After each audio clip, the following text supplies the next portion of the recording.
Exchanged a single word with the person you'll be waking up next to every day for the rest of your life?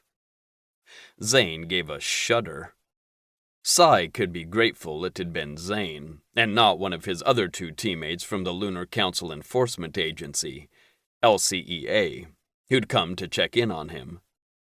Both Axe Landry and Huxley Might had recently found their mates and were disgustingly in love. They'd also been allowed the dignity of choosing their mates.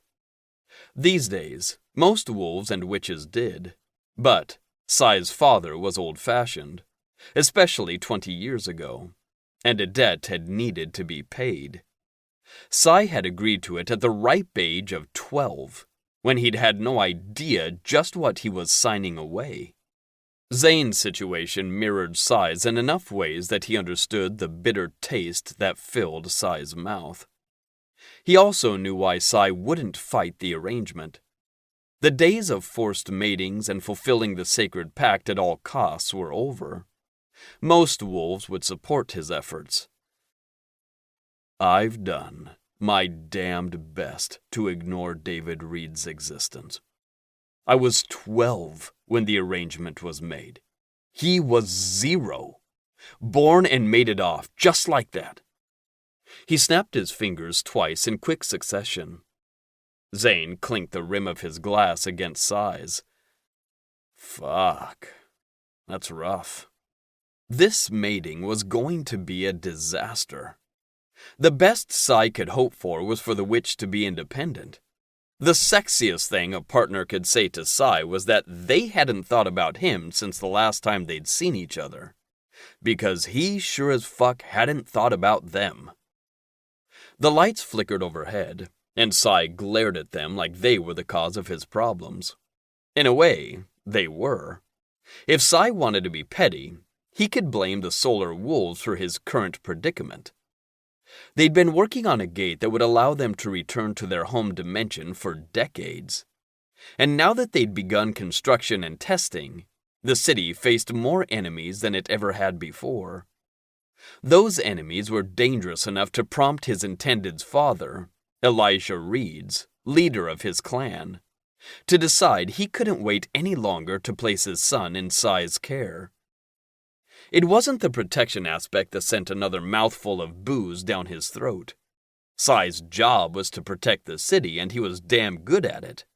Well, he was when he hadn't spent the afternoon cleaning out the Lunar Pub's inventory of cheap whiskey.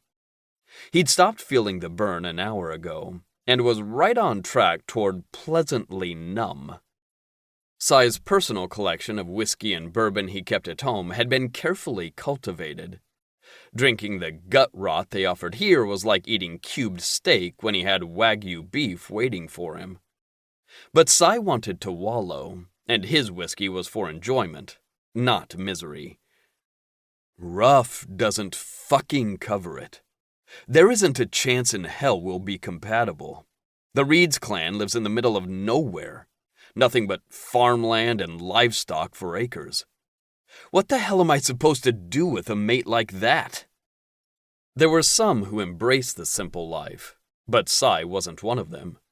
He worked hard and liked to play that way. He didn't deny himself the things he enjoyed, whether that was a cute witch or a new surround system. This mating is going to be a disaster! He slammed his glass down on the bar top with a growl. Enough awareness existed in him to realize Zane had stopped listening. He wasn't even looking at him, his attention on the open doorway.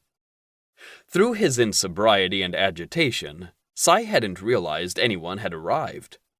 2 people stood in the doorway. Sai only knew there were 2 because there were 4 total feet. A werewolf Sai'd never seen before stood in front of his companion, blocking the second person almost entirely from view. This was a pub, and despite Sai existing as the sole patron for hours, it was open for business. For new customers to arrive wasn't strange, but the fact that Sai didn't recognize them was. The city was on lockdown and travel in or out was heavily regulated. "Are you Sai Pataki?"